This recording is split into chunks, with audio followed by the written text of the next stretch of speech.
outcome, it's more to life than just football, you know. We had a tough grueling game yesterday, you know, so obviously our body's sore, but, you know, we made the commitment to get up the next day and give back. And I think it means a lot, you know. It's a great feeling, and, you know, I'm happy to be a part of it. This truck behind us, it actually travels all around Alameda County over the course of the year, probably at least one stop per day.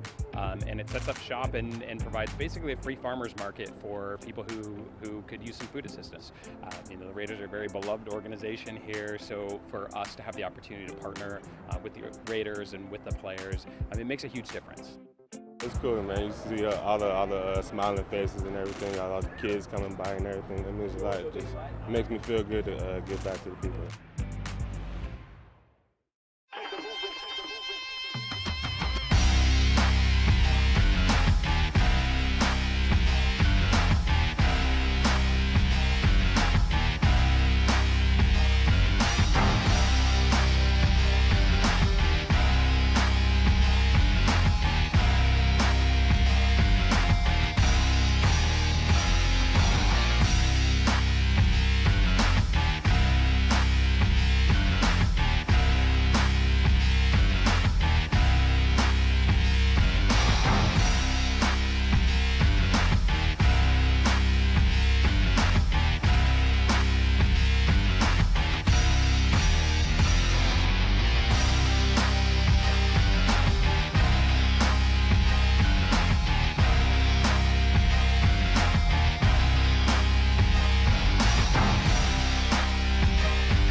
game on the road.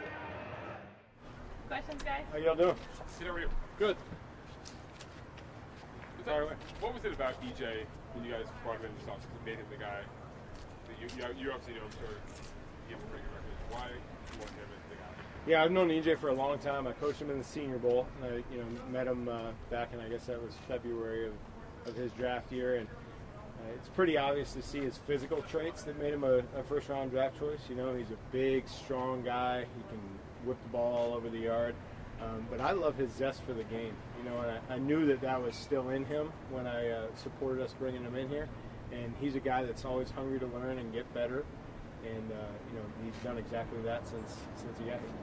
What's the biggest difference with him since 3 years ago when you had him in Buffalo? I think he fell back in love with the game. During training camp or maybe late in OTAs, I was talking to you guys and said something along those lines that you can see him passionate about the game again. And he just really enjoys coming to work and putting in a hard day's work, and that's what it takes to be a good quarterback in the league. And it's fun to see him doing that and enjoying himself again. What are the issues you've seen in that game the last 2 weeks? I think it's varied. I think it's been some situational stuff. I think it's been a little bit of misfortune, a little bit of mis-execution, and I can certainly call it better. So, of that pie that is the run game, there's plenty of pie to dole around each group. How much is this? You guys haven't gotten too much rhythm offensively with the third down.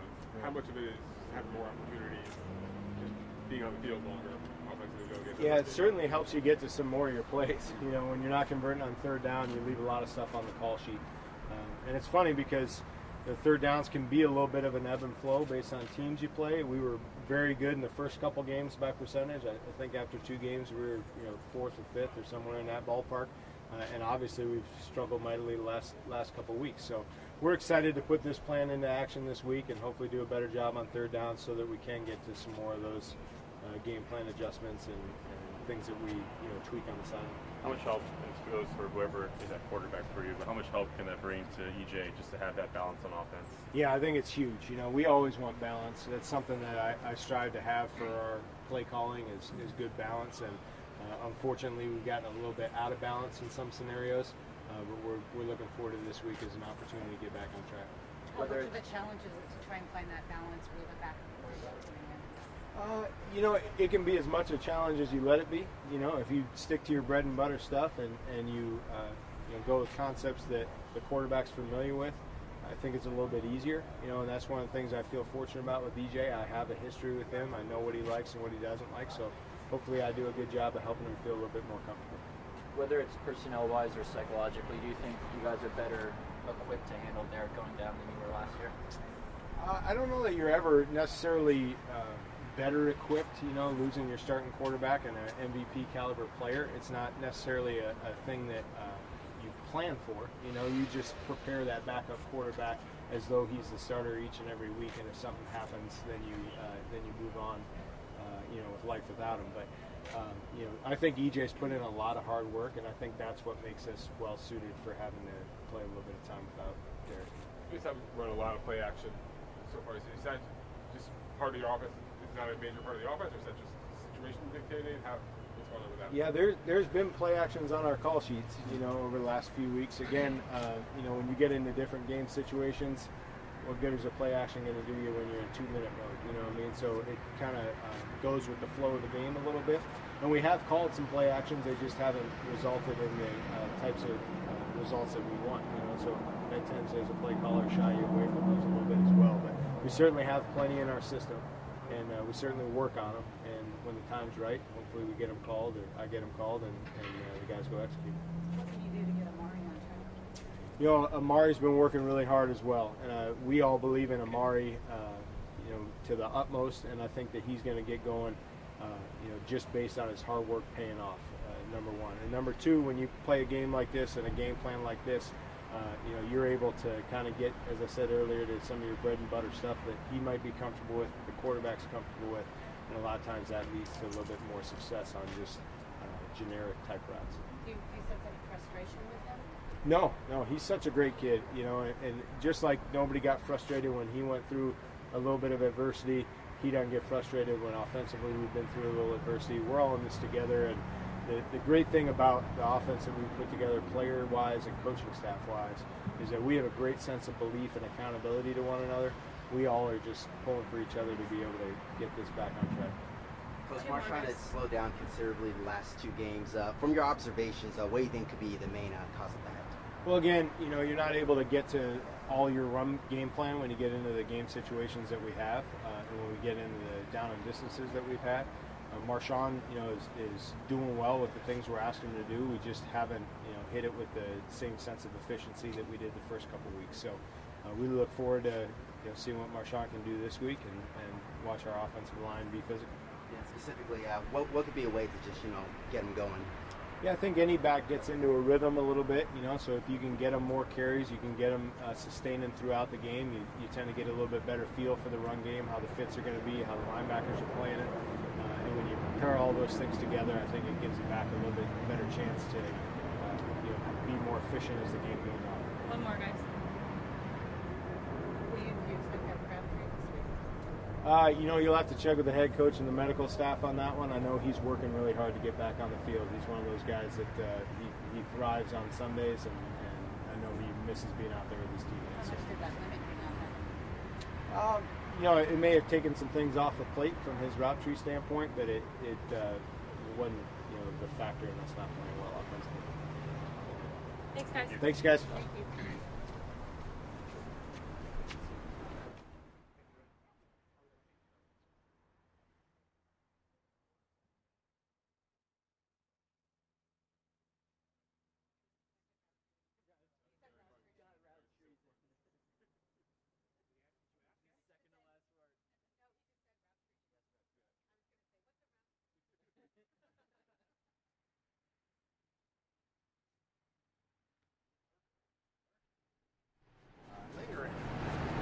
All right, let's knock it out.